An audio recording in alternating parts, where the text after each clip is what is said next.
about today's session, we have mentioned this in our emails and the various phone calls we had. But this being something from IFA, we look at the programs we've been able to run for the past 7 years, and some of the conversations we had with you was regarding how to scale. And the challenge with that was you were not getting enough revenue, even from the products you are selling, to be able to afford the scaling that you want to see as an organization. So we were exploring ways that you can have investors show interest in the work that you are doing, especially impact investors. And the challenge we saw from that is for some companies, they are not even able to communicate their impact to attract investors, and they don't even know what exactly the investors are interested in. So we're thinking about this, and we decided to plan this particular session where we bring on board experts who work directly with these experts, so we can have them speak to us on what investors are usually interested in, and also for you to ask questions regarding how to tailor your communication so you can have these investors show interest in whatever approach you have as an operation or as a business. So this is why we organize this session. And today we are going to have more than 50 SMEs on this session, and we have them across 3 countries. We have some from Ghana, South Africa, and Kenya. These are the countries that we've had our program cohorts covering. And the sectors that we are going to focus on, or the sectors that we are expecting in this session, will be waste to value, farming, and agro-processing. So please take advantage of these sectors and see the kind of businesses you would want to work with, after this session. So I won't waste too much time, but for the companies that you are hearing about Impact Footprints Africa for the first time, I'm sure you worked with us when we were the UK registered entity, Footprints Africa. Our work hasn't changed. Our vision currently is to build resilient and inclusive communities where the informal sector in agribusinesses thrives in a circular economy. So we are using the same approach from before. Our focus is still on informal workers, circular economy, and agribusinesses. And today, we are hoping this will be an opportunity for you to learn more about Impact Footprints Africa, and also for you to learn what is needed to be investor ready. So I'm going to hand over to our moderator for today, Alice, who is our executive director. She will quickly introduce herself, then hand over to the experts for today. Alice, please, over to you. Hello, good morning, good afternoon. I trust we are all doing well. My name is Alice Winnie Toho. I lead the team at Impact Footprints Africa. It's exciting to be on this session.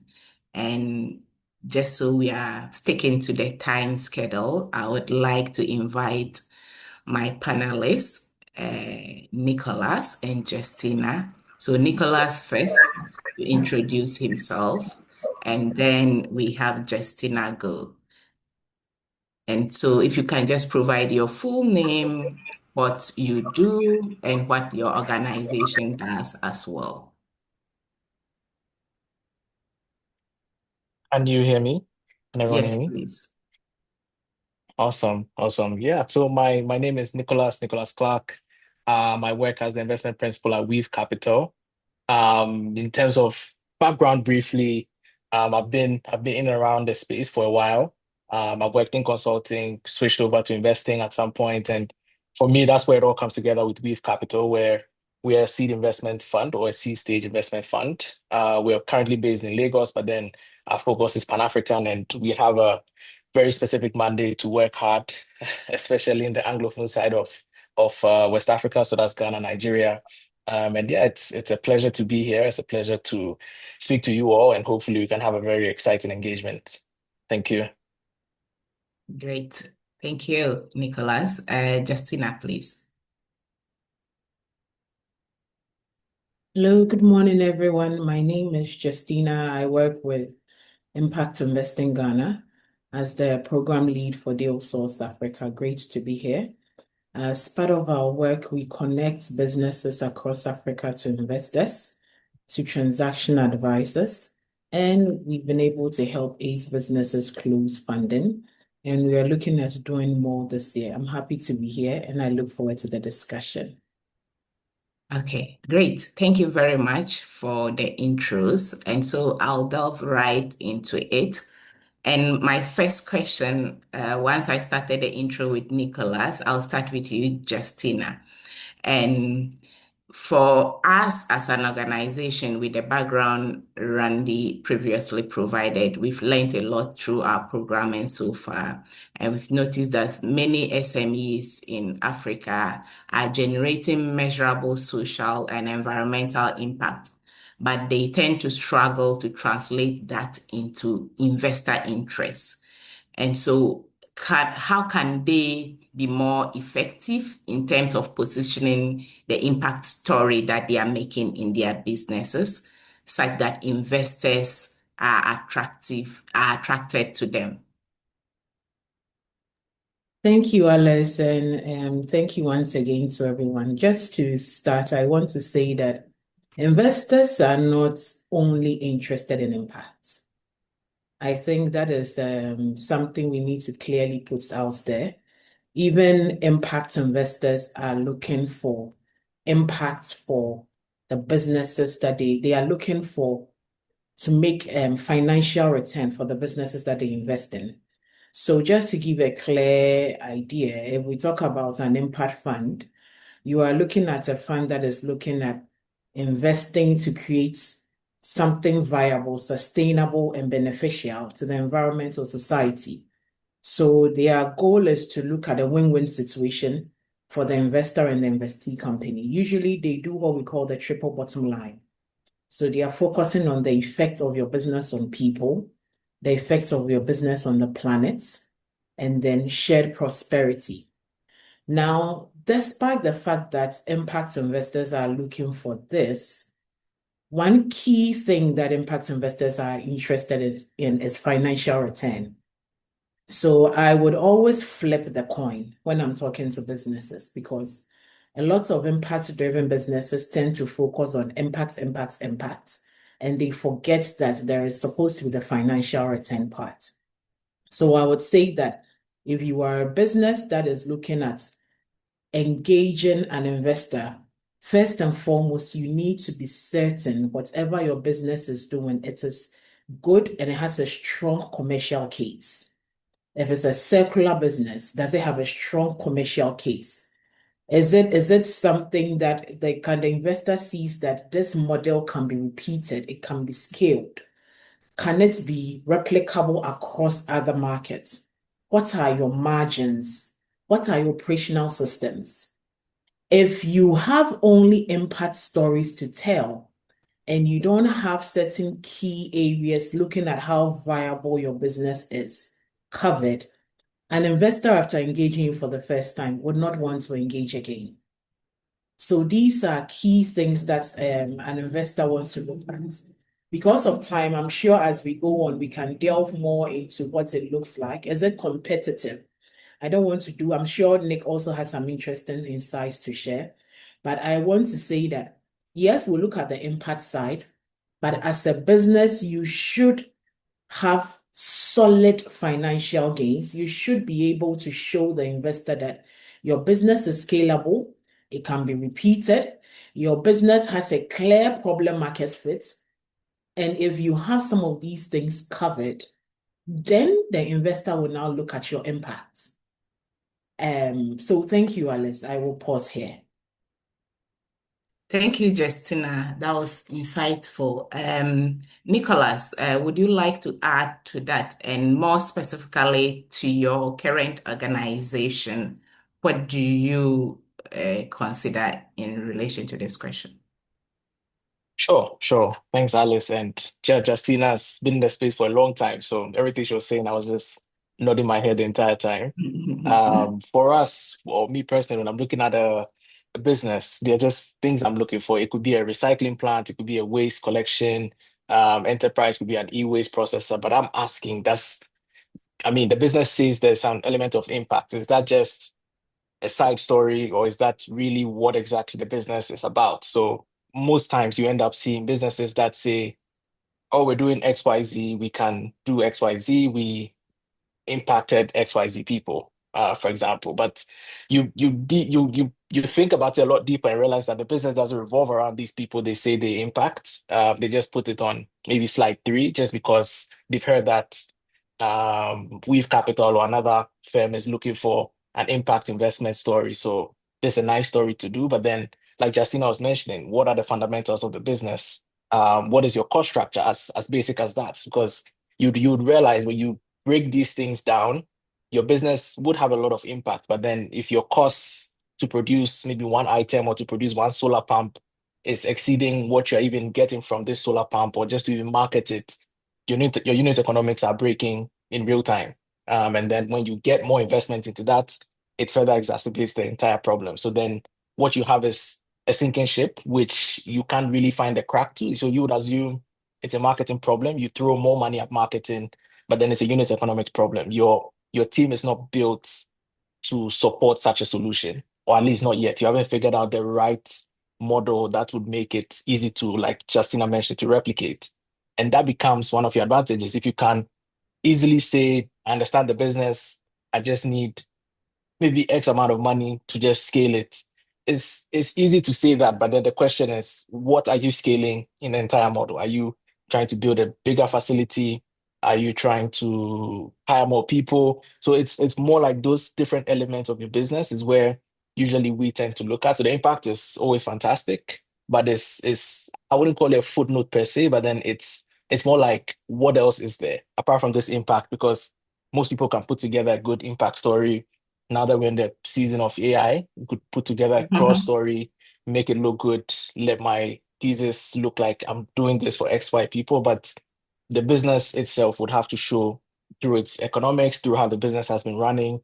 And then through all that is when we build conviction faster. So in essence, you're making the investor's job easy when you're able to understand all these different components. And then once you see the loop and then you see it actually working, you'd realize the conversation gets faster with investors because then they see different models. They've seen what can break and what can fix it. And if you know these things yourself, it's easier to at least form all these different theses, these relationships to start building. And over time, you realize you understand your business a lot more. And once investors come in, it's usually scale, scale, scale. Okay. Yeah, Nicholas, just following on your submission about the fact that a business claims they are doing XYZ level of impact, but then you dig into it and you realize it's not exactly the case. In terms of the digging, what do you look out for in your digging? What guides you to get the information that you would conclude that they are not exactly communicating the real story on the ground? Thank you. Thank you, Alice. So the first I think about is your market. So Okay. you say you have maybe X amount of farmers in the eastern region. All this is data that can be actually verified. And usually, once you throw numbers out there, you should be ready to fight for the numbers and you should be ready to prove where these numbers came from. So for us, we just start looking at it from the top, which is your TAM or your total addressable market. If we start drilling down to your actual market, which is the SOM, the serviceable obtainable market. So it's easier for us to now gauge where you say, oh, we did this with 100,000 people, we can do it with 1 billion people. But then when you look at that actual market and then you spread it across in a more rational manner, where it's like, okay, you can only capture about 5% of this market, you'd realize your number is not as big as it should be, or it's not as big as it is.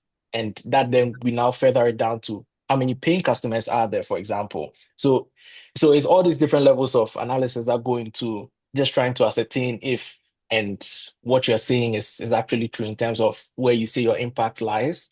And then you look at the model. If all you're doing is selling solar pumps, for example, how are you talking about carbon credits if you haven't measured it? So the question is now, have you measured anything you're talking about, or you are just saying we've alleviated 600,000 metric tons of CO2? The question is, how did you come to that number, for example? So all these numbers are always nice. Like I was saying, you could always find a good story with a good AI tool, but then once you drill down and you realize maybe they are not as impact driven, but the question is, are they at least supporting something, or is it that they're just a pure financial play, which is not a bad thing in itself because investors are looking for returns eventually. But the problem is when you try to skew the story just because you've been advised by somebody to just make it look good. And then you start entering into the realms of, lying, et cetera, just to get financial gains, which is optimally one of the worst things you can do, because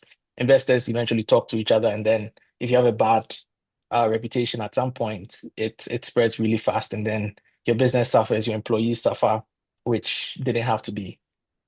Okay, so what I hear from you, Nicholas, is the fact that the SMEs should have verifiable data to back whatever impact stories they are talking about. Now, I would move on to Justina and I'll come back to you later. Justina, so from an investor's perspective, what specific qualities or characteristics of a secular business model are most compelling when making commitment decision? And I know you probably mentioned it a bit in your earlier submission. Are there some specific characteristics, if you can mention, say 3 or whatever, that are compelling to them that guides their decisions? Thank you so much, Alice. I think to a large extent, Nicholas touched on it, and I will touch on it again. I think that the secular bit, so in the line of our work, we've worked with a number of investors, and usually you see businesses that ideally should be very impactful or are very impactful, but after the first engagement with the investor, they don't want to proceed again. So what I would say again is I would say that if you are an impact or a secular business here, and you are looking at engaging an investor, I would say that, as Nicholas touched on already, you should make sure that the impact story you're telling is true. So you don't want to do impact washing. Right now, because impact has become a thing, we tend to create an impression of impact which is not there. So we are doing a lot of impact washing. But even if you have the key impacts and you are not tracking these things, it could affect you. So the thing is, what are your financial metrics? Because there are funds that are purely green funds, but would want to know what your financial metrics are. These are key things. What is your monthly recurring revenue? So sometimes you get a business who comes to meet an investor, and then for about a year or 2 years of operating, when you ask them what their monthly revenue is, they'll talk about the one that was extraordinary. It's good, but the thing is that is not your repeated recurring monthly revenue. So when all those things that are outstanding to your business, so one time you did some unique contracts, you hit really big, you got a huge revenue. The question is, what's the recurring revenue? That you know that if that exceptional deal did not come in, you would still get. What is your revenue growth rate? Customer retention. So in terms of your financial metrics, what feeds into it is your recurring revenue, your revenue growth rate, your customer retention. Are you charging for the services? How many customers do you retain? Or someone just works with you and then pulls out? Do you get repeated purchase rates? So this falls under your revenue metrics. What is your unit economics? You need to be able to determine what your gross margin is. So, of course, yes, you're a circular business, but you still need to be able to tell what your gross margin is. I think Nicholas touched on us when he spoke initially. How much you're making, how much does it cost you to acquire a customer? And also, you need to clearly be able to talk about your impact metrics. So since you are looking at circular businesses, if you want to track your impact metrics, it could look like if we are looking at those purely in the waste area, what tons of waste did you convert or did you divert? How many materials did you reuse? If you are in the solar system, what impacts are you making? If you look at businesses that you have installed the solar for, as compared to how much they were using when they were using the regular electricity, what is the change? What are your carbon emissions? What water have you saved? What energy? So you need to clearly be able to track your impact metrics. And it looks like checking with each and every customer. And then you also need to be sure about your operational efficiency. So by your operational efficiency, the thing is that if your operations are not working, it will impact your finances, it will impact your impact metrics. So what are your inventory turnovers? I mean, how much are you doing in terms of recovering? So if you're doing a solar business, you're doing installation.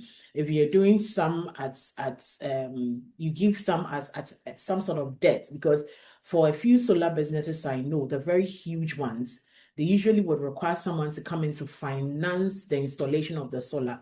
So how long does it take, your turnaround time? So you need to make sure that in terms of your operations to your efficiency, if you are able to get these three key things, so far as your financial metrics are concerned, just to touch on it again, your circularity or impact metrics and your operational efficiency metrics, if these are clearly tracked and you have records to show, that's one area to start. There is more to look at, but I think this would be a good place to start. Thank you. Okay. Okay, thank you very much, Justina. And Nicholas, coming to you and more or less just building on what, okay. So building on what Justina shared, in case of your organization, what level of your decision is guided by the depth of impact that the organization is achieving in their business model? So if you had to score 100%, which percentage of your score is usually restricted to, say, assessing their level of impact as a business? Thank you for that, Alice. If I could say 100%, I would say 100%. Because even as a fund ourselves, we are gender lens. We focus on three areas. We do what's it called? Climate. We do finance. We do future of work, and across all three are impact stories embedded within each theme. So if I typically had to put a number to it, I would say maybe 99 or 100. But then the interesting part about this is we're looking for 100 in terms of financial potential, in terms of what the business can do. We're also looking for 100 in terms of impact. So if once we marry those two and we get the perfect business that does supernatural things in terms of their finances, at the same time, they're doing awesome and fantastic things on the impact side. For us, it's really a no-brainer, and the team is fantastic. We trust them, we know their track record, et cetera, et cetera. For that, it's essentially a no-brainer for us. So I wouldn't segregate. I think Justina was mentioning the triple bottom thing where you don't segregate all of them. It's all together. So maybe if you're going for a grant fund, they are more indexing on other things like maybe your story, your impact. But then if you look at the grants, the goal is for you to get investment later. So they are just trying to de-risk your model in its initial stages. And then once you're able to prove aside the impacts, once you're able to prove that your business actually is sustainable, it actually works, and you can scale it, is when you now go for private capital from other, be it PE, be it venture capital, or different kinds of asset financing businesses, depending on what your model looks like. Okay, that's fine. And so again, just so I'm sure that we are all getting the basics of what you look out for, if you can just, like in a few words, just point out in terms of financials, in terms of operational and then impact related data, say you are assessing an SME to make a decision on investment, what are the key things you would look for? Can I cover more in terms of Yeah, not just please financial do. operation? Okay. So yeah, initially we would essentially look at what your business model says. What are you doing? And one thing which I find very interesting is, does the founder know what exactly they're doing?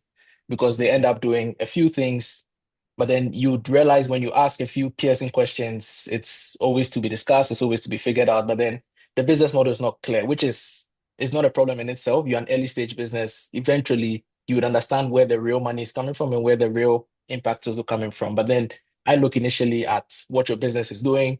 And the first thing I do after that is, who are you and why are you the best person essentially to run this business, and not just run it because you're attracting private capital. It ceases to be your own family lifestyle business. Now you're trying to say scale is what you're optimizing for. So then my question to you would be, what makes you the best person, or what makes your team the best team?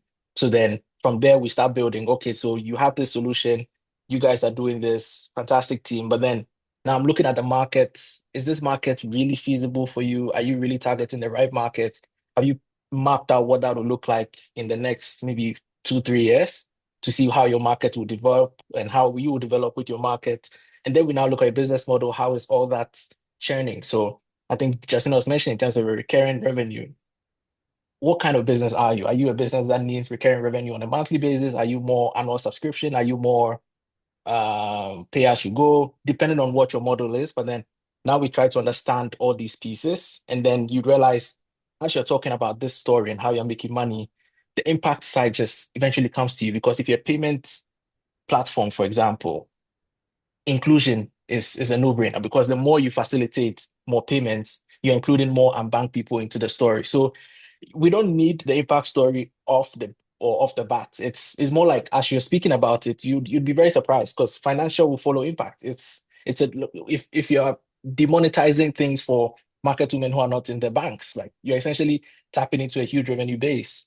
Or if you're a waste recycling plant, you are now tapping into huge amounts of revenue where people are finding problems with collection. So the impact story eventually follows. It's hard to segregate between the two. But then operationally, now we're talking about how exactly does this system work? We look at your business from within, we look at your business from 25 feet up, or depending on how many feet, other investors talk about maybe 100 feet, just to get the clear picture of inside the business and then outside the business. And then we try to marry all these pieces together. There are a few more components, because then the question will now be, is your business reliant on external capital? Is it self-sustaining? Have you had some grants in the past? How have you used those grants? But those are all just deeper questions that essentially are underlying the real core, which is just to understand what you're doing and if what you're doing essentially will work. And then what most people who've been in the space realize is you tend to have I wouldn't say a real thesis, but you tend to know what exactly will work and what exactly may not work. So sometimes the questions that may come your way may be counterproductive to you, because you've jumped on the passion wagon. You are all about this business, but then those questions are meant to make you better. They're meant to make you think more deeply about the business, and you push the passion side that's to the fundamentals work. Because what happens is you start with a good impact story, you get a lot of money to scale the solution. If you're how you've reversed all that impact you said you're doing, now people are out of jobs. Now the people you were serving have to find alternative solutions for themselves, be it depending on where your industry is. But then you realize you break the whole impact story just because of your financial metrics were not mathing, or they were not adding up. Okay. Okay. Thank you very much, Nicholas. Justina, coming to you, and my last but one question before we pause for SMEs to ask direct questions. I wanted to find out, so for SMEs on this call and those out there who are still a few steps away from being truly investor ready, what are the 2 or 3 most critical steps they should be taking right now in order to become investor ready? And what resources currently exist within the ecosystem that they can take advantage of?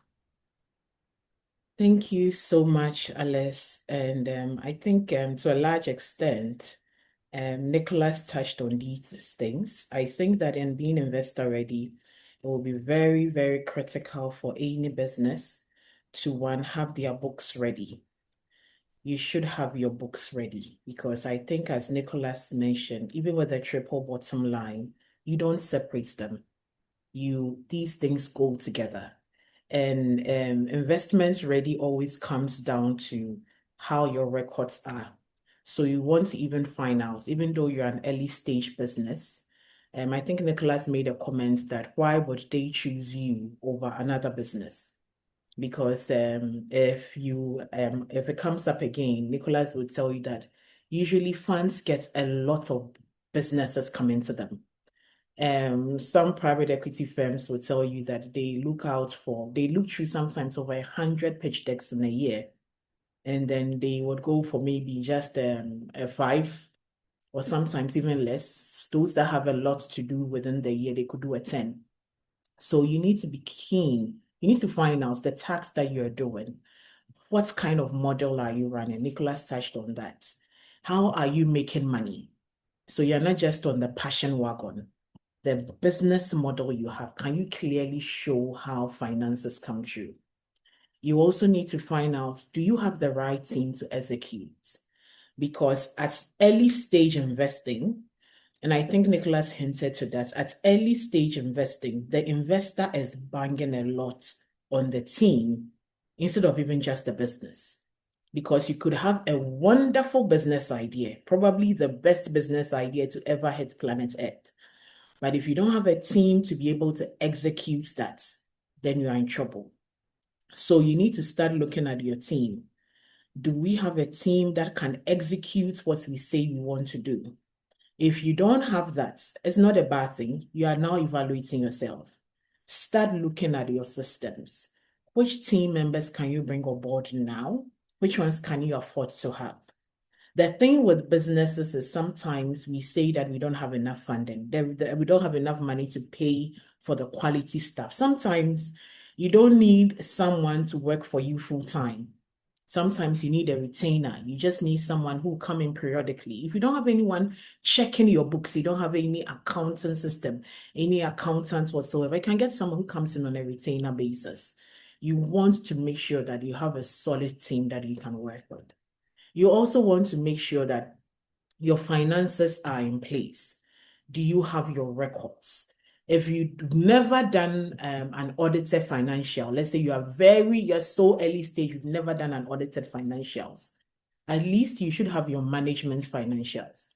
So we should not ask you ask you about your books, because we should not ask you about your financial status and you are not certain, because it's all over the place, it's scattered. If someone should ask you, how much did you make last year? And you even pull your records, you don't have it. So for instance, a business saying that an investor goes to a business site, looks at what the business is doing. The business says, our laptop crashed the last time, so we've lost everything financials. We are now trying to pull it out, and they pull out papers. If you do that, you are getting yourself, no investor would invest in you, because mind you, the money is not for free. I think Nicholas mentioned a bit about grant funding. Grant funding, you can do something with it, but it's supposed to prepare you for commercial funding.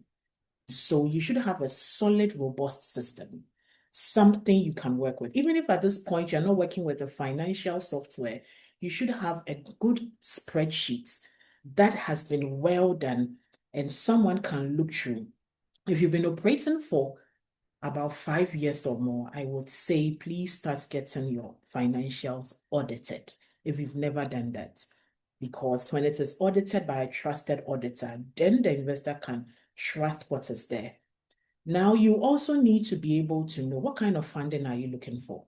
How much do you need? And what exactly are you using it for? Because a lot of businesses engage investors and the investor asks them, what do you need? And they don't know. Or they would mention an amount. Usually, don't get me wrong. Sometimes Nicholas will tell you, as you start the investment process, as you do the due diligence, a lot of things will change. But he would tell you that one key thing that matters to investors after ticking all the boxes is your confidence in knowing what exactly you're about. So even if you change your mind on the amount based on your discussion with the investor, it's something you did together, because the investor feels, okay, I see this gap here, I see this challenge here. But the thing is, what do you need? Your purpose. You should know, if you say you want $500,000, you should know how much is going into what. It should be clearly defined. You should be able to tell the investor, if you give me this amount of money in this number of years, I should be able to have this much impact. If you are selling your impact, I should be able to have doubled my finances by this. So I would say investment readiness, I'm trying to still look at the time. You should find out, because as part of your investment readiness documentation, you should also find out, do you have the right licenses to operate where you are? So if the business you are doing requires a certain kind of license, if you are in Ghana, for instance, and your business is looking at something that requires that you have an FDA, you're in Nigeria, and NAFDAC, you should make sure that you are up to date on it. In terms of regulatory issues, you should not have issues there, because no investor wants to invest in a business that has regulatory issues. The investor can help to resolve along the way. But there are some that if you don't have, it's a no-brainer for an investor. So you need to be able to determine. Maybe as you engage an investor, these are key things. It would also be good for you to also be able to determine your legal structure. I don't know, maybe when Nicholas is coming, he can tell me, but from where we sit, we realize that a lot of investors, if you're looking for commercial funding, whether it is debt, if it's a VCP firm, debt, equity, convertible, mezzanine, whichever type, they will not do a sole proprietor. So by sole proprietor in Ghana, other countries call it differently. It's registered in my name. It's not a limited liability. And if something should happen to me, if I should collapse today, everything comes to a standstill. So you should check your regulations and you need to find out which investors are out there that would be a good fit for your business. Do some online search. It helps. You've met Weave Capital today. Find out more about Weave Capital, other investors that are out there. And this might not be a checklist you can take, but I'll say be resilient. And lots of businesses will get a no quite a number of times. But the beautiful thing is that with each no, it helps you to refine your process. Because as you deal with the investor and they begin to let you know where the gaps are, as you solve them, it helps. So if you tell me you're fundraising and at your first no or at your first pushback, you get upset and you're not ready to go, then you are not in for the fundraising journey. So I will pause here. Thank you, Alice. Okay, thank you very much, Justina. Just a quick follow-up to some of the insights you shared. With your experience on deal source, have you had an instance where an investor has closed a deal with an SME that has no audited accounts, just so we can prioritize it properly, or have closed a deal with an SME that is a company, it's limited liability, but then it is still managed by one person, the founder. And so when you speak, the person says, "Oh, I'm a one-man business," and all that stuff. Thank you. What's your So to give you experience? context, there are types of investors, okay? We have a range of investors. Then just to give you context, because we were specific about deal source, the investors we have at the moment, most of them are looking for businesses that they're looking for early growth stage to growth stage. So the business should have been at least, if not at all, doing at least the majority of them should be doing at least $100,000 revenue annually. And they can invest from a $250,000. And we have those that can even do all the way to a $15 million, depending on your capacity as a business. Now, if you look at this range of investors, I'm very careful with this because there are different types of investors. But these category of investors would have never, all the deals we closed, ever invested in a business without audited financials. It is a no-no. They've never invested in a business that is purely a one-man business, one-man HR, one-man operations manager, one-man everything. No, the business is not sustainable. It would crash. So we have never seen any of such investments. Now, if you're talking about angel investors, which because we also run the Ghana Angel Investor Network and work with the Africa Business Angel Network and the Lady Angel Network, some angel investors could look at businesses that is one man, but even that, if it's an angel investor who is more interested in growth stage, they might not be too interested because a business is as solid as its team. So they might, if they come in at that level, then they might put some clauses and insist that you end up decentralizing, you end up getting people seeing to other things, because then it means that they are just wasting their money. So I always tell businesses, start right and get it right from the beginning. So yeah, just to sum it up.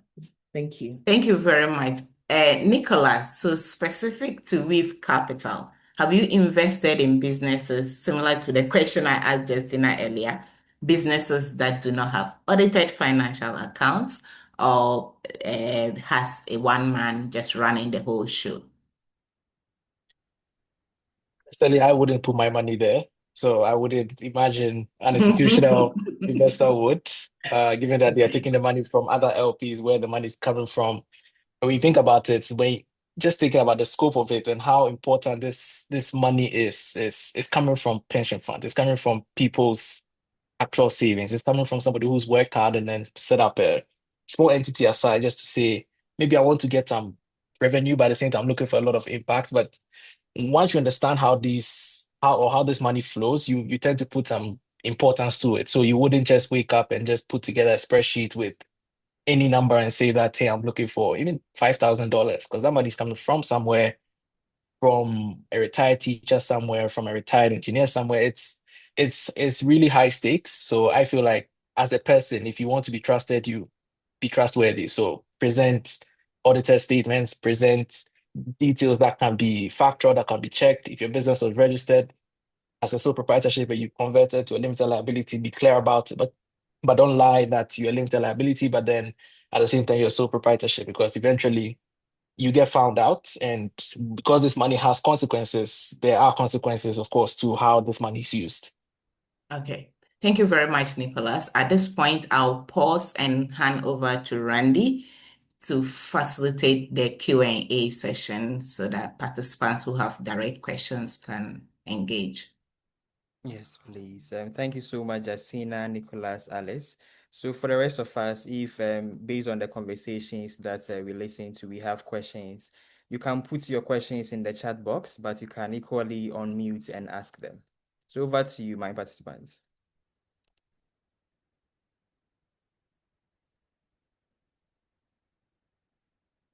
Any question for Justina or Nicholas?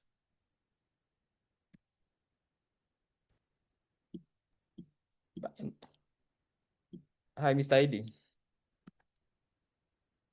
Yes, Randy. Yes. Good morning. Hi, good morning. Please, my question goes to Nicholas. I want to know if they are investing in startups this year. And okay, so that's okay. Thank you very much, Mr. Edi, and good to see you here as well. We are definitely investing in startups this year. We're looking to do about 5 this year.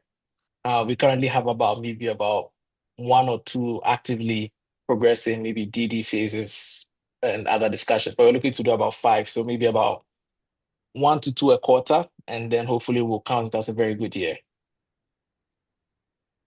Yeah, for the whole of West Africa.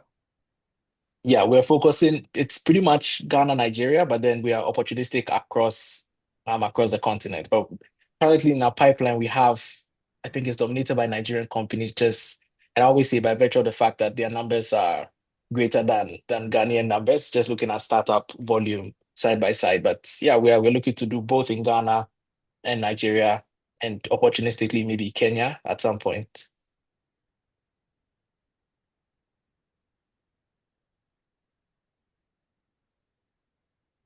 Thank you, Mr. Idi. Nanaya Kunadu, you wanted to ask a question? Yes. Nana Okunedu from Electro Recycling Ghana.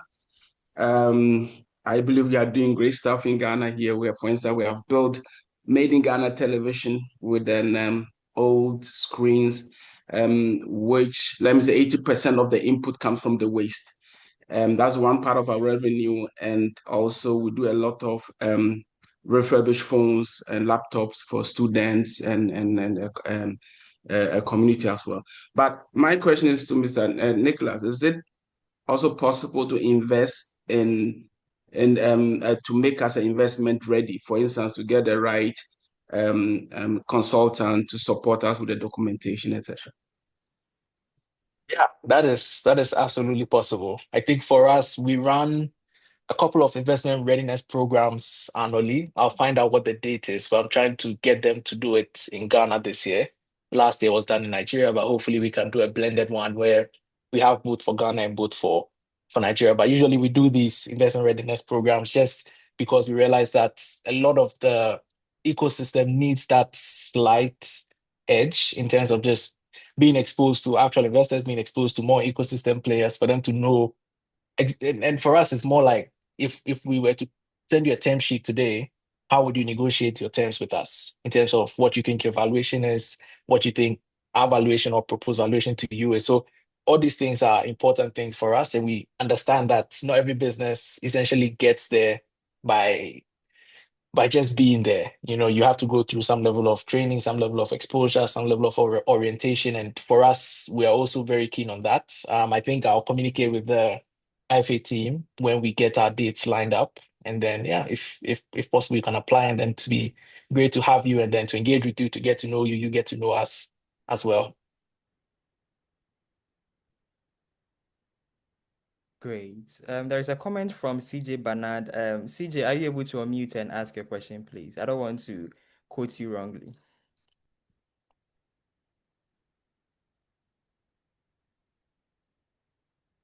Hi, CJ. Hey, Randy, how are you? Hi, I'm good. Sorry, I'm struggling a bit with my connection here. Right. But are you able to ask your question directly? Yeah, no, I just had a look at Weave's website, and just want to confirm it's only for women there, or is there a place for us men as well somewhere? The website needs to be updated for sure. We just like deprioritized it and decided to just like dive into the ecosystem and try to close deals, but then we'll update it. We've got about a team of six so far, and I think the rest is mostly just our advisors, circle of network, circle of experts in our network, etc., etc. But absolutely, we need to update that. Thank you for flagging.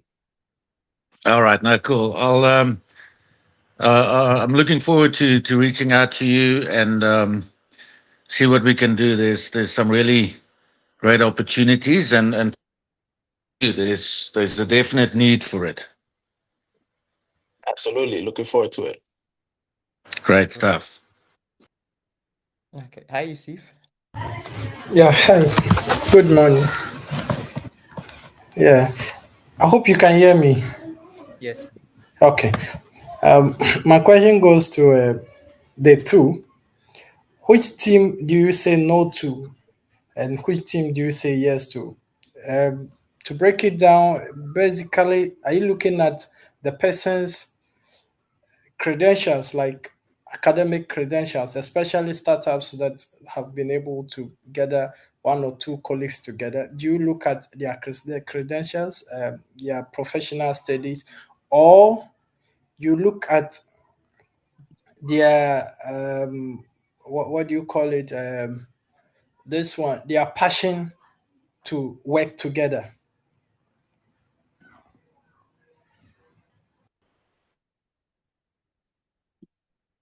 Thank you, Yusuf. Justin, I don't know if you want to go first. Okay, I'm smiling. I think it's both ways, but the credentials are very important. If you are a business, so for instance, I think one of our brothers was saying that they have developed televisions from waste. That kind of business requires a lot of technical ability.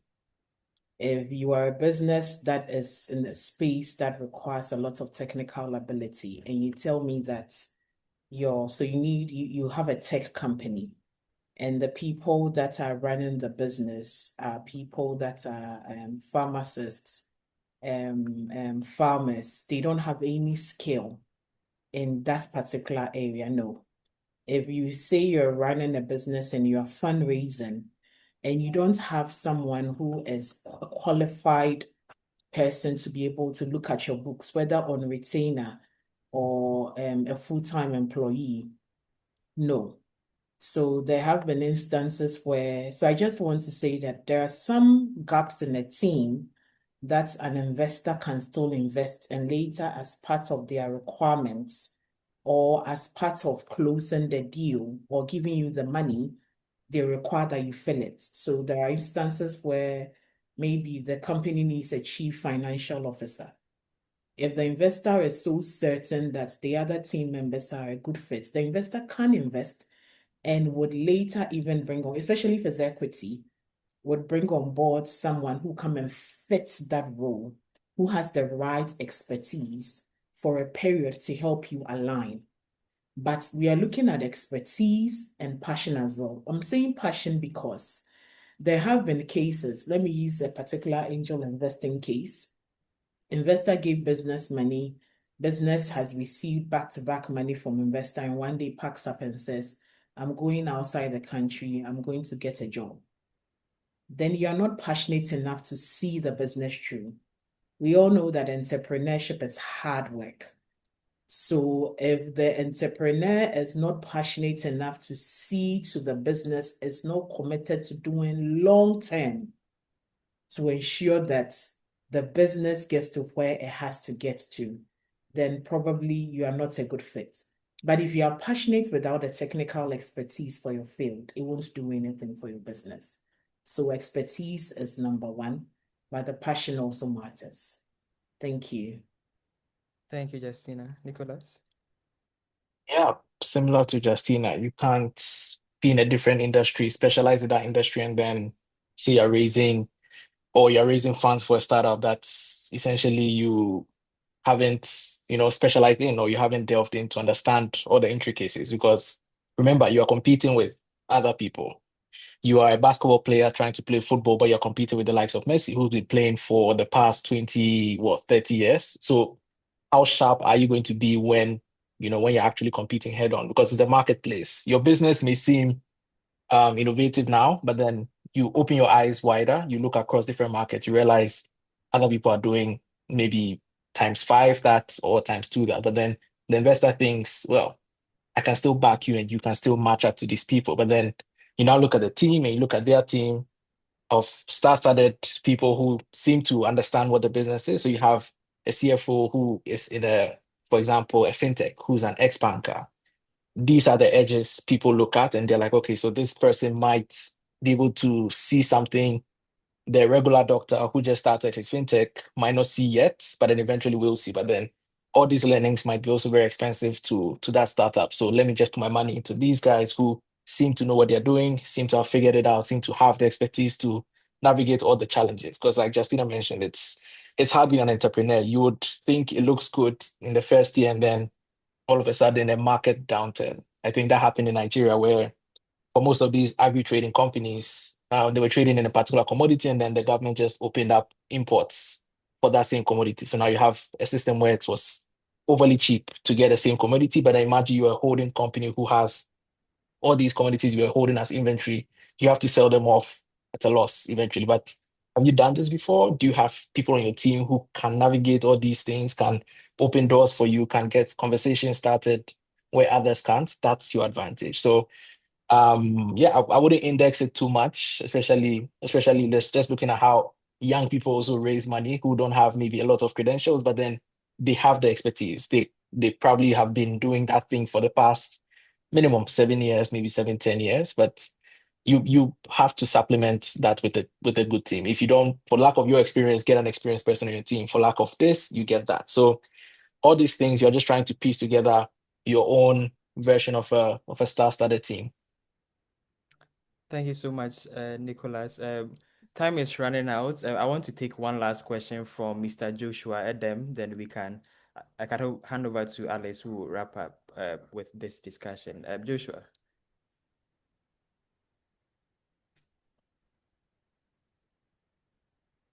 Hi, Mr. Joshua. Hello. Yes, please. Yeah. Mr. Adam Dubi from One Time Farms. We are into integrated farming. And I want to know from my facilitators whether they do invest into fish. Understand that they don't usually invest in sole proprietorship.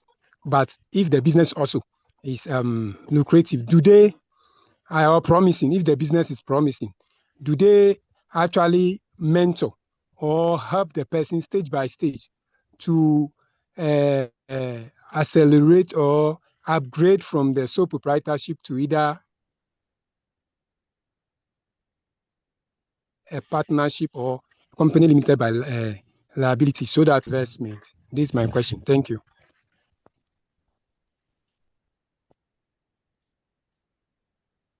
Justine, I don't know if you want to handle this one. I know you have to quickly jump off, but just last one. Thank you so much, Mr. Dogbe. What I would say is that, so we don't invest directly, but we work with over 70 investors that have an interest in Africa. What I will say is that in terms of you wanting to register as a limited partner, a limited liability company, for now, I don't think you need an investor to hold your hand.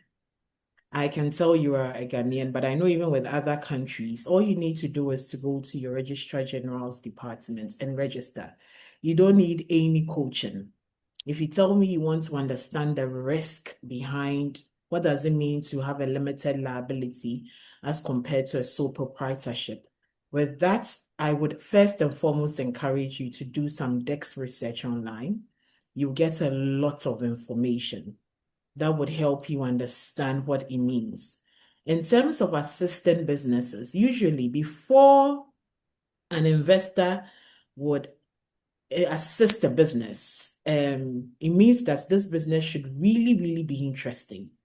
It should be one that if they commit time and money to, they are certain that they would be able to make. So you can ask Nicholas, even at the due diligence phase, it requires a lot of money for an investor to do a due diligence into a business. So they need to be certain that this is a business that is really interesting. So what I would say is that, Mr. Dobe, there are lots of resources out there. We'll drop the link to the Deal Source Africa platform in the chat. When you go there, there is a place called resources. We have a whole set of resources, videos that teach you how to become investment ready and how to engage an impact fund. That will give you some great knowledge. I would also piggyback on what Nicholas mentioned, that there are investment readiness workshops and things that are hosted. I'm certain if Nicholas shares his own with the IFA team, they will circulate it with you so that the team can join to get to know what you need to do. But I always say that whilst you wait for that opportunity, please start with the DEX research. Please start with the DEX research. And whenever there is such an opportunity, kindly jump into it and then use that opportunity to learn about the space. Thank you so much. Okay, Justina, thank you very much for your time. I know you need to jump off right now. And so if you can share all opportunities at your end with us, we would ensure that it gets to participants and then they can take advantage of it. Thank you for your time. Thank you, everyone. Have a lovely rest of your day. Okay. Thank Bye. you so much, Justina. Thanks, Justina. So please, Okay. quick one. For the rest of the questions in the chat box, unfortunately, we won't be able to answer them in the session, but we are going to share the emails of our experts with you after this event. So hopefully you can reach out directly via email to get direct responses. And we also want to take a Zoom group picture before we leave, but I'll hand over to Alice for now. Then we take the picture before we have the networking session. Okay, so Nicholas, just so I wrap up with you quickly, if you can share current opportunities at your end that participants can begin to reflect on and consider exploring. Yeah, absolutely. I think just email me at at this point. Just send me an email. Let me know what you're doing. If it's possible, you can jump on a call, and then yeah, I'm up. I mean, if you have my email, if you have my number, it's always easier to just engage as and when. Given and depending on your stage, if you're much earlier, the the conversation would be a slightly different conversation where it's like, okay, we're not looking for money yet, but we're trying to understand what you're seeing. We're trying to understand what the market looks like, what the opportunity can be for us. Are there any things you see with our model that can break it? I'm always happy to always have these conversations. So yeah, you could always take me. I think I was open to stay in extra few minutes because I realized Justina had a hard stop, but depending on what you guys want to do, I'm always happy to help. Okay, that's fine. Randy, if participants will permit, For those questions in the chat box, if it's something Nicholas can address for us so that we don't have to go back emailing responses to people. Yes, please. So, Mrs. Royale, I don't know if you want to unmute and ask your question directly.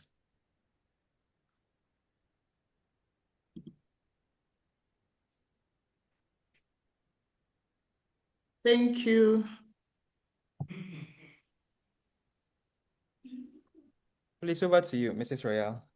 Okay, thank you. Thank you, Randy.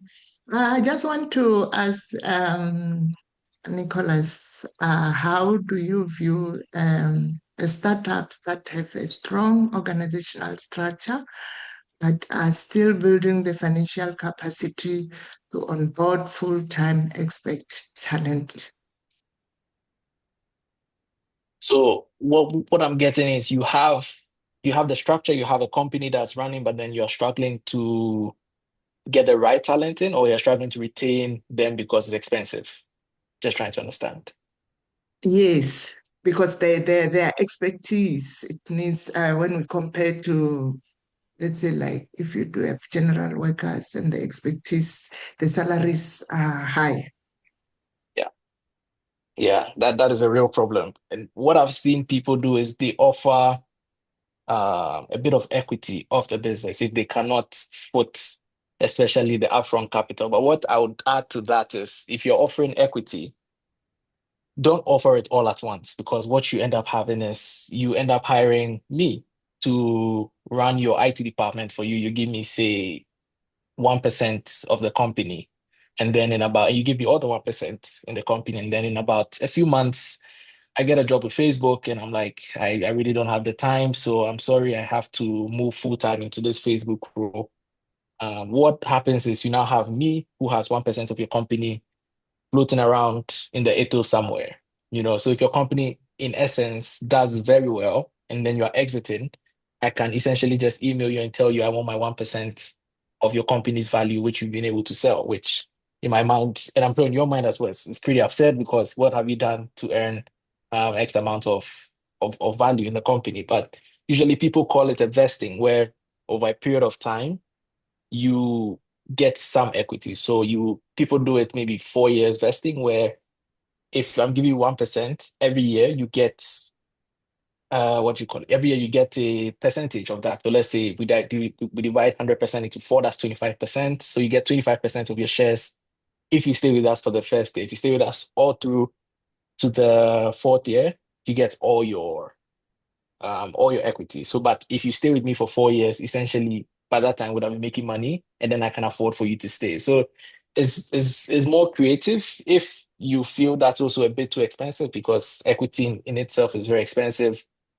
I would pretty much outsource as cheap as possible. People are building software with talent from India who come at a fraction of the cost of maybe a US consultant.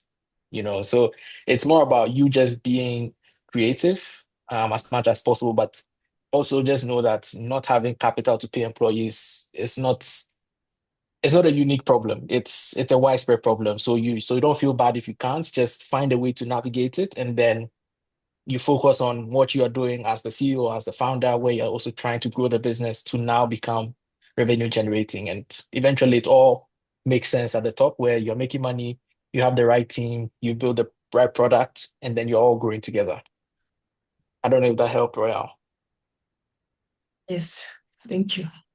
I think the other Yeah. comment that was earlier made regarding to a similar question was the fact that you could explore engaging them on part-time. And so sometimes you feel like they need to be full-time employees, which is far more expensive than saying, I want you to come in like 2 hours in a week. And so for that 2 hours, I would pay you this much. And you ensure that for the 2 hours they come every week, you have all the work piled up for them to be able to finish within the 2 hours. And then the next week they come again and all. So that's also an option that can be explored. Okay, thank you. Thank you too. Mr. Linko, I think you can ask your question now.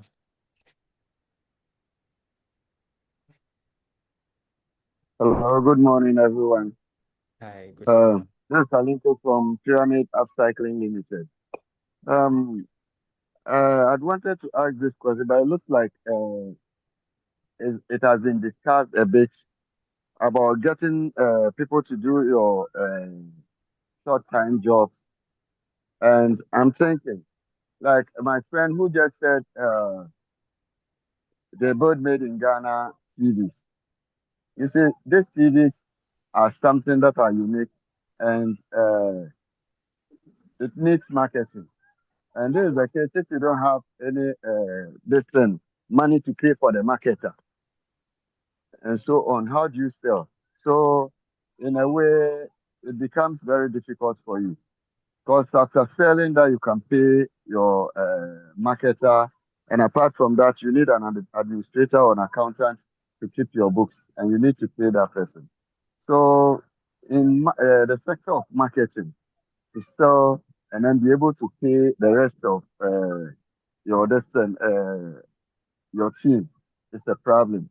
So, I'm thinking that how easy can you get an administrator or an accountant that will come, like Ali said, maybe twice a week to do your things and then go.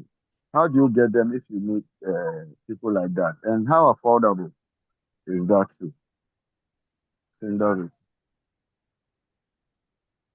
Thank you for the question. I'm not a talent. I think when you're talking, I was smiling because I'm not a talent advisor. I'm not good with HR. I don't know how much people are earning in each space.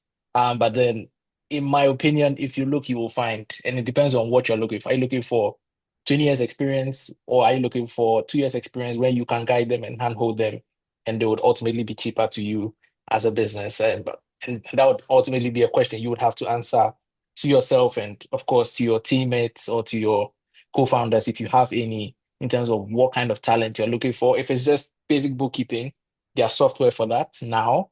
You might not even be able to hire, you might not even need to hire. You can just get a software. Most of these software are embedded with AI where you can actually ask questions and they can essentially clean up your books. I think in this age now, talent is actually becoming, I wouldn't say less important, but then people are now becoming more hands-on because you realize there's a lot of support out there. You might not need to hire somebody now if you feel like there's not enough money. You just need to put in a few hours, just learning a few tools and software and making sure that, especially if the person is producing something like the TVs, make sure that you're able to stock count, you're able to get your inventory, you're able to make sure the cost of producing these TVs stay as stable as possible. I think those are things you should think about. And then the rest is just letting these accounting tools or bookkeeping tools do most of the grunt work for you. And every month I hear some of them even give you monthly reports where they tell you your inflows fluctuated in a particular month. So I think there are a lot of tools there. I wouldn't rush to hire somebody when, especially like you were saying, the business can't afford to. It, it wouldn't make financial sense to just stress the business for a support staff where you could be the support staff till you're able to grow the business to get enough money to then hire. And that's what most businesses do essentially. You build it to a point where now your time is more valuable being spent fundraising, or your time is more valuable being spent acquiring customers. So then you need somebody behind you, it could be an operations person, to just keep the business going, to keep the lights on. But that would depend on you. You would have to do that diagnostic yourself, or maybe get an external advisor, maybe just put the person on some sort of partnership where they don't have to take money now, but then they can advise you. And then when the business is doing well, they can essentially just take maybe a fixed rate or something. It essentially depends on what your priorities are. But personally, I would just tell you to toughen it out and just try to do it yourself till you're able to be liquid enough as a business to afford other talent to come in and support. Thank you very much, Nicholas. Randy, I believe those are all the questions. Yes, please. Okay. I'll allow you to give the final words before we enter the breakout. Okay. Nicholas, we greatly appreciate your time for staying on all through to this point and for all the insight you've shared. As you've promised, you share with us the immediate opportunities that are at your end, especially once you start your program, and then we can share with participants to consider. For SMEs in Ghana and piggyback on Alinko's question, say you need a particular expert or talent to support with your financials and stuff. By virtue of the programs we've run over the years, at least we have a bank of experts in various fields that we have within our database and who are more flexible when it comes to providing a short service to SMEs to be able to get their records right and all. So if you get in touch with us, we will be able to refer you to one or two experts that you can speak to and then see what support they can provide to you within your budget, at least for Ghana. For other countries, we are still building on such a database. Thank you all for your time.